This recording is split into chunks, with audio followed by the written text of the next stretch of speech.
Γεια σας παιδιά. Σήμερα θα μιλήσουμε για το στάσιμο κύμα και θα αναφερθούμε σε ένα θέμα που έχει πέσει στις πανελλαδικές εξετάσεις του 2007. Πριν όμως αναλύσουμε αυτό το θέμα, θα δούμε μερικούς τρόπους σκέψης και τεχνικές επίλυσης. Οι πιο βασικές τεχνικές επίλυσης είναι οι χρονικές εξισώσεις, η αρχή διατήρησης της ενέργειας, η διαφορά φάσης και το στιγμιότυπο του στάσιμου κύματος. Πότε όμως χρησιμοποιούμε αυτές τις τεχνικές? Πάμε στην πρώτη περίπτωση. Χρονικές εξισώσεις. Μας λέει η άσκηση να υπολογίσουμε την απομάκρυνση ενός σημείου σ με θέση συν 0,8 τη χρονική στιγμή 2 σεκόντων. Καλό θα ήταν, όταν η άσκηση μας ζητά κάτι, να προσπαθούμε να το συμβολήσουμε αυτό το μέγεθος. Η απομάκρυνση ξέρουμε ότι είναι ψ για τα κύματα. Όταν μας δίνει τη θέση ενός σημείου, αυτή η θέση συμβολίζεται με χ και εφόσον είναι του σημείου σ, τότε έχουμε το χ του σ που είναι 0,8 μέτρα. Και προφανώς αυτή η χρονική στιγμή, έστω ότι η ταφένα είναι 2 σεκόντ. Άρα η άσκηση εν ολίγης μου ζητά την απομάκρυνση του σημείου σ τη χρονική στιγμή ταφένα. Πώς θα το λύσω αυτό όταν έχω το χ και το ταφ? Προφανώς θα πάρουμε την εξίσωση του στάσιμου κύματος, διότι εδώ μέσα κρύβεται και το χ και το ταφ, που έχουμε σαν δεδομένα. Άρα, ψ ίσον 2α συν ημίτονο 2 π χ δια λάμδα, ημίτονο 2 π ταφ δια ταφ, είναι η εξίσωση του στάσιμου κύματος και αντικαθιστώντας μέσα σε αυτήν την εξίσωση, όπου χ το χ του σ και όπου ταφ τη χρονική στιγμή ταφ 1, έχουμε το εξής. Ψ του σ του ταφ 1 ίσον 2α συν ημίτονο 2π χ του σ δια λάμδα ημίτονο 2π ταφ 1 δια ταφ. Θεωρούμε δεδομένο ότι γνωρίζουμε το πλάτος α, το μήκος κύματος και την περίοδο, οπότε από εδώ πέρα ουσιαστικά θα κάνουμε πράξεις και θα προκύψει η τιμή της απομάκρυνσης. Η επόμενη τεχνική είναι η αρχή διατήρησης της ενέργειας. Εδώ μιλάμε για ένα σημείο όπου ταλαντώνεται μετά τη δημιουργία του στάσιμου κύματος. Βλέπουμε ότι πάλι η άσκηση μας ζητά την απομάκρυνση όταν η ταχύτητα ταλάντωσης μιας κοιλίας είναι v. Σε αυτό το ερώτημα βλέπουμε ότι πάλι μας ζητούν την απομάκρυνση, άρα θέλουμε το ψ, αλλά δεν βλέπουμε να υπάρχει ο χρόνος. Τι μας δίνει η άσκηση αντί για τον χρόνο? Μου δίνει πρώτον ότι το σημείο αυτό είναι μια κοιλία, άρα πάρα πολύ σημαντικό, διότι γνωρίζουμε ότι στο στάσιμο κύμα όλα τα σημεία έχουν διαφορετικό πλάτος. Εδώ δεν χρειάζεται να πάρουμε τον τύπο του πλάτους, διότι μας λέει ότι είναι κοιλία, συνεπώς είναι 2α, και μου δίνει και τιμή για την ταχύτητα.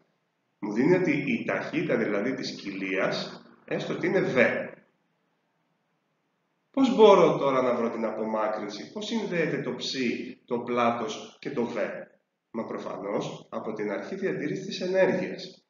Αν αναπτύξουμε την αρχή διατήρησης της ενέργειας, θα έχουμε k συν u ίσον ε ταφ, δηλαδή 1 δεύτερο mv τετράγωνο, τη μάζα θα την ξέρουμε, την ταχύτητα μας δίνεται, η δυναμική ενέργεια του σημείου, 1 δεύτερο d ψ τετράγωνο, το ψ ουσιαστικά το ψάχνουμε, ίσον, εδώ θέλει πολύ προσοχή παιδιά μου, 1 δεύτερο d α τετράγωνο, όπου α όμως θα είναι το πλάτος κάθε σημείου.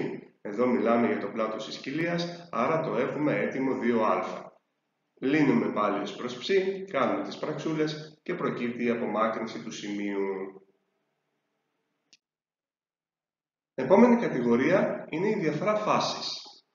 Στη διαφορά φάσης συνήθως θα μας δίνεται η απομάκρυνση ενός σημείου, θα μας λέει για παράδειγμα ότι η απομάκρυνση του σημείου είναι 0 και θα μας ζητά την απομάκρυνση ενός άλλου σημείου, λάμδα, την ίδια χρονική στιγμή. Δηλαδή, επαναλαμβάνω, μας δίνει απομάκρυνση για ένα σημείο και μου ζητά απομάκρυνση για ένα άλλο σημείο την ίδια χρονική στιγμή. Σίγουρα στα δεδομένα θα πρέπει να ξέρουμε το ψ του σ και το ψ του λάμδα. Σε αυτή την περίπτωση θα βρούμε τη διαφορά φάσης μεταξύ αυτών των δύο σημείων. Έστω ότι το χ του σ είναι μικρότερο του χ του λάμδα και θα προσπαθήσουμε να βρούμε πόσους δεσμούς έχουμε ανάμεσα από αυτά τα δύο σημεία. Τότε θα πάρουμε περιορισμό χ του σ μικρότερο του χ των δεσμών μικρότερο του χ του λάμδα και όπου χ δεσμών θα αντικαταστήσουμε το 2 νη συν 1 λάμδα τέταρτα. Έστω ότι από αυτές εδώ τις πράξεις προκύπτει ένα αποτέλεσμα μείον 2,5 μικρότερο του νη μικρότερο του 2,5.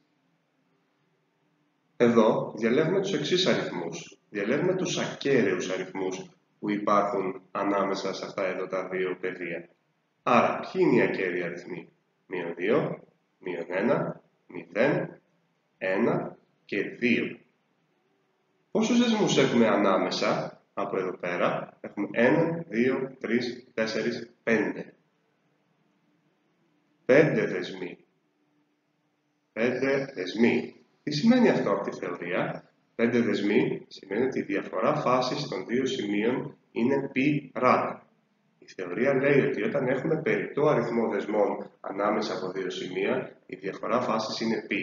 Ενώ όταν είναι άρτιος αριθμός δεσμών, η διαφορά φάσης είναι 0. Στη συγκεκριμένη περίπτωση, επειδή το σημείο σ είναι στη θέση 0, αυτό σημαίνει, η θεωρία κανονικά λέει ότι το ψ του σ θα ισούται με το μείον ψ του λάμδα, δεδομένου ότι αυτά τα δύο σημεία έχουν και το ίδιο πλάτος, άρα η ψ του λάμδα είναι 0.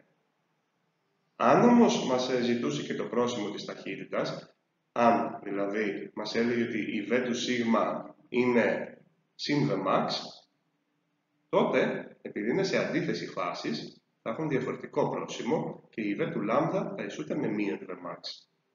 Παναλαμβάνω ότι αυτά τα δύο σημεία έχουν το ίδιο πλάτος. Επόμενη τεχνική, το στιγμιότυπο του αρμονικού κύματος, του στάσιμου κύματος. Πότε εφαρμόζω στιγμιότυπο στάσιμου κύματος? Σε πρώτη φάση, σίγουρα όταν ζητείτε. Μας λέει δηλαδή, κάντε το στιγμιότυπο και μας δίνει διάφορες πληροφορίες. Θα αναλύσουμε σε παρακάτω βίντεο τα βήματα που πρέπει να κάνουμε για το στιγμιότυπο του στάσιμου κύματος. Ένας άλλος όμως λόγος που πρέπει να κάνουμε στιγμιότυπο είναι όταν μας ζητάει άσκηση για το πόσα σημεία έχουν ένα συγκεκριμένο χαρακτηριστικό. Για παράδειγμα, μας λέει πόσα σημεία έχουν απομάκρυνση ψ ίσον συν α ρίζα 2 μία χρονική στιγμή ταφένα. Το στιγμιότυπο του στάσιμου κύματος και γενικότερα το στιγμιότυπο ενός κύματος γνωρίζουμε ότι είναι η φωτογραφία του κύματος εκείνη τη στιγμή. Ας υποθέσουμε ότι το στιγμιότυπο του κύματος για τη συγκεκριμένη χρονική στιγμή είναι αυτό εδώ.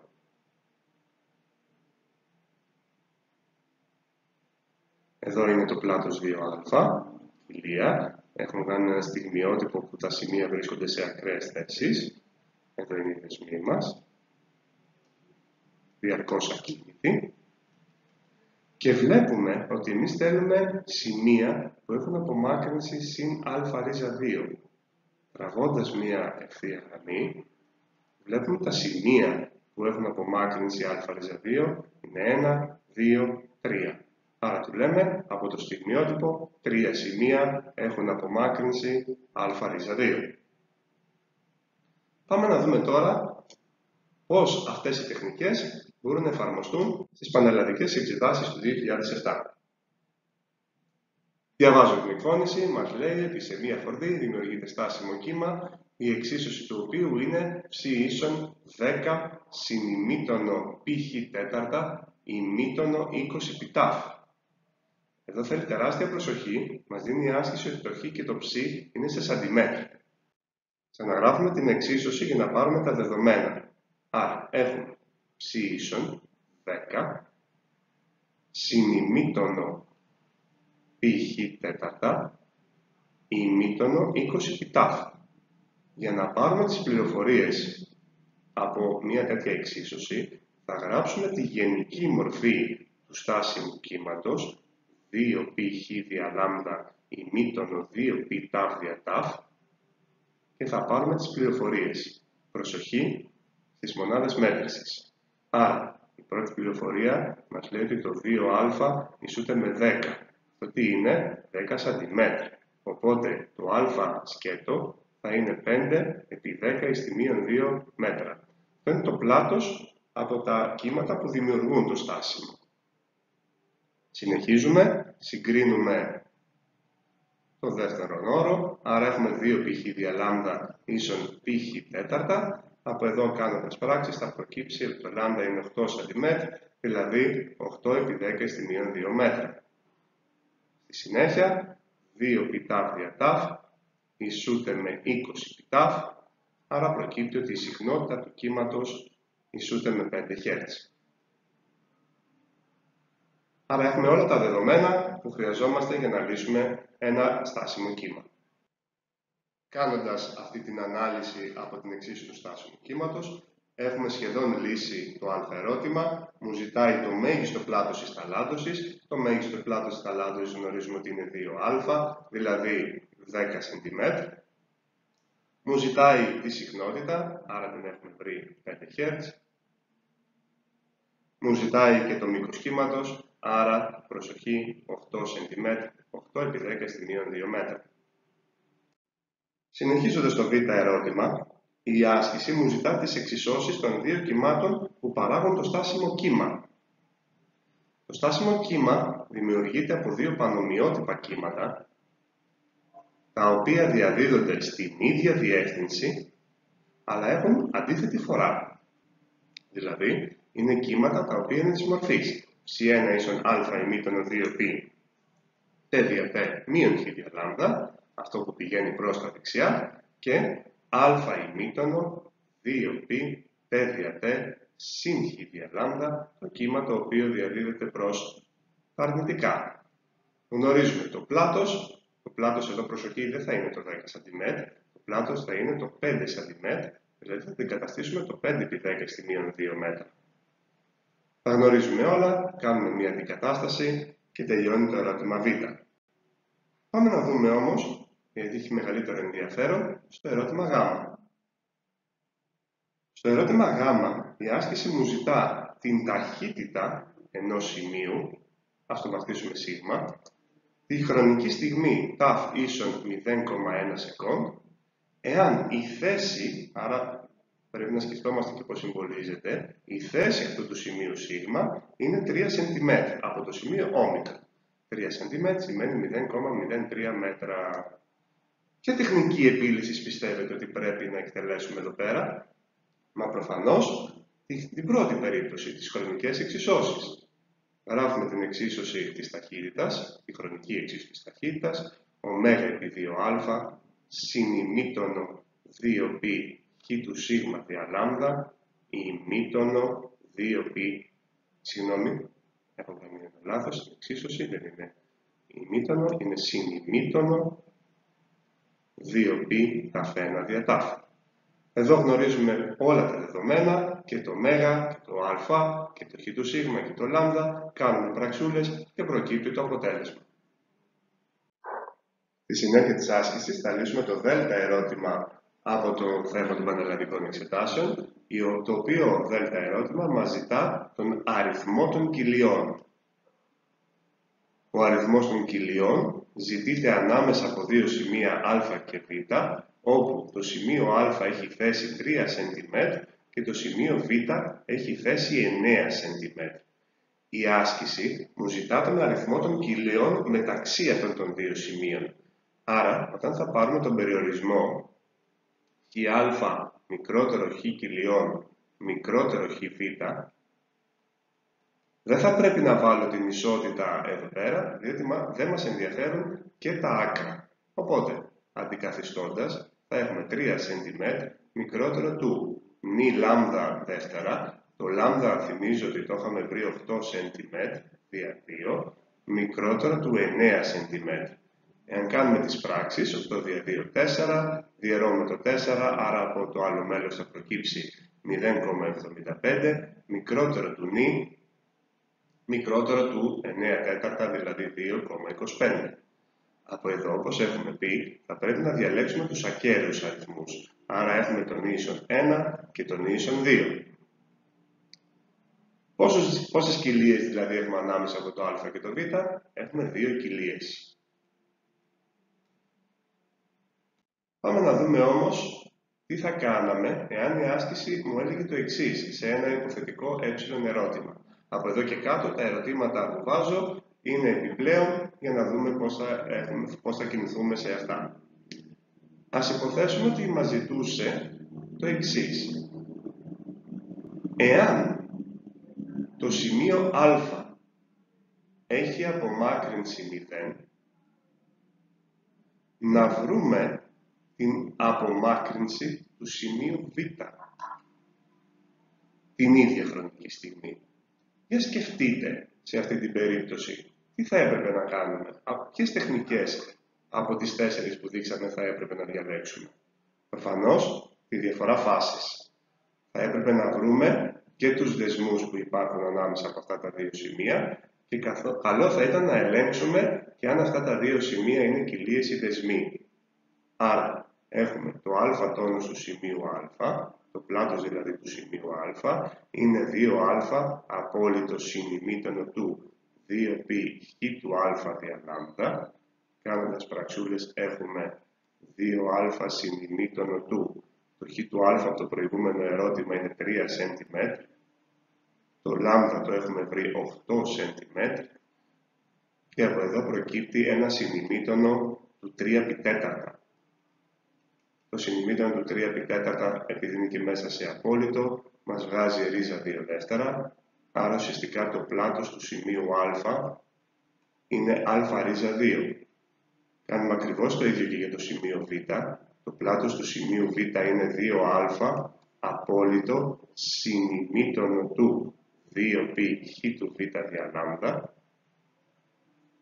Οπότε έχουμε 2α απόλυτο συνημήτωνο του 2π επί 9 cm δια το λάμδα το οποίο είναι 8 cm και μέσα στο συνημήτωνο πάλι μας βγαίνει ένα συνημήτωνο του 9π4, όπου επειδή είναι σε απόλυτο και αυτό κάνει ρίζα 2 δεύτερα. Άρα, κάνοντας αυτό το βήμα, έχουμε αποδείξει ότι αυτά τα δύο σημεία έχουν το ίδιο πλάτος. Θα δείτε παρακάτω που μπορεί να βοηθήσει αυτό. Όπως είπαμε όμως, για να βρούμε την απομάκρυνση του σημείου β, πρέπει να βρούμε και τη διαφορά φάσης. Να τονίσω ότι αυτά τα δύο σημεία, τα α και τα β, δεν είναι ούτε κοιλίες ούτε δεσμοί. Οπότε, θα πούμε χ του α μικρότερο του χ δεσμών μικρότερο του χ β. Αναλύουμε 3 cm μικρότερο του 2 νη συν 1 λάμδα τέταρτα. Το λάμδα θυμίζω ότι είναι 8 cm δια 4 μικρότερο του 9 cm. Πραξούλες 8 δια 4 2, 3 δια 2 1,5. Άρα έχω 1,5 μικρότερο του 2 νη συν 1 μικρότερο του 9 δια 2, θυμίζω προκύπτει από εδώ, 9 δια 2 4,5. Αφαιρώ με 1, άρα έχω 0,5 μικρότερο του 2 νη, εδώ έχω 3,5 και διαιρώ με το 2. Δηλαδή έχω 0,25 μικρότερο του νη, μικρότερο του 1,75. Και στη μέση θα διαλέξουμε εδώ πέρα. Ο μοναδικός ακέραιος αριθμός που βρίσκεται ανάμεσα από το 0,25 και το 1,75 είναι το 1. Άρα, ανάμεσα από αυτά τα δύο σημεία έχουμε έναν δεσμό. Τι σημαίνει ένας δεσμός? Περιττός αριθμός δεσμών, συνεπώς η διαφορά φάσης των δύο σημείων είναι π ρad. Εφόσον αυτά τα δύο σημεία έχουν και το ίδιο πλάτος, βάσει θεωρίας μπορούμε να πούμε ότι η απομάκρυνση του σημείου α είναι ίση και αντίθετη με την απομάκρυνση του σημείου β και η ταχύτητα του σημείου α είναι ίση και αντίθετη με την ταχύτητα του σημείου β. Άρα, εφόσον η απομάκρυνση του σημείου α είναι 0, τότε η απομάκρυνση του σημείου β θα είναι και αυτή 0. Εάν μου έλεγε για παράδειγμα ότι την ίδια χρονική στιγμή η ταχύτητα του σημείου α είναι συν Vmax του σημείου α, τότε θα μπορούσα να πω αντίστοιχα ότι και η ταχύτητα του σημείου β είναι μείον Vmax του β. Θυμίζω ότι αυτά τα δύο σημεία α και β έχουν το ίδιο πλάτος, άρα θα έχουν και τις ίδιες ταχύτητες. Είμαι ο Κωνσταντίνος Ωνάμος, φυσικός, και ελπίζω να σας βοήθησα έστω και λίγο στην έννοια του στάσιμου κύματος. Θα χαρώ πάρα πολύ να μου στείλετε μήνυμα για περισσότερες απορίες. Να είστε καλά και να έχετε επιτυχία και δύναμη μέχρι το τέλος των εξετάσεων.